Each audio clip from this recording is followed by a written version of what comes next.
תודה, אדוני היושב-ראש. אני רק רציתי להקריא לכנסת ולעם ישראל את מתווה השר יעלון נתניהו לקראת הריסת שכונת האולפנה ופינוי 30 המשפחות, ביניהם משפחת דיקשטיין וששת נכדיי. 3,000 שוטרים יוקצו לפינוי, 3,000 שוטרים בשש מפקדות, 1,100 שוטרים, כ-600-700 שוטרים על כל בניין. זה הכוח שתקציב המשטרה לפינוי 5 המבנים בשכונת האולפנה, שזכה לכינוי מבצע נרקיס. בכל מפקדה יופעלו לוחמי יס"מ, שוטרי מג"ב ושוטרים כחולים. 3,000 שוטרים. אני מניח שזה היה בישיבת סיעת הליכוד, כאשר בוגי יעלון החליט למה הוא תומך במתווה נתניהו, וכל השרים השתכנעו. אני רוצה לומר שתי תשובות בדבר. א', אני קורא לכל אוהבי ההתיישבות בארץ, בכל היישובים, להגיע למקום ולהיות שם עם 30-40 אלף איש ולהיות מוכנים למסור נפש.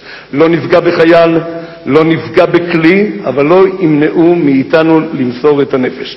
והתשובה השנייה, בעזרת השם, בבחירות שהחלו עכשיו בעוד שנה, תהיה מפלגה גדולה ישראלית לאומית של האיחוד הלאומי והבית היהודי, והצטרפו אליה חילונים ודתיים, והיא תהיה המפלגה שתחליף את מפלגת השקר שנקראת ליכוד, שהקפיאה, הכריזה על שתי מדינות לשני עמים, ושולחת 3,000 שוטרים לפנות את משפחת דיקשטיין.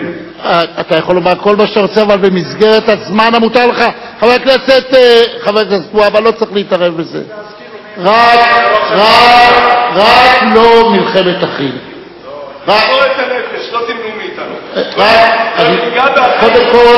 קודם כל, איש לא ימנע מהאחר, אבל יחד עם זה תזכור שכולנו כאן שותפים לגורל אחד, גם אם יש מחלוקות קשות. רק שלא תהיה מלחמה.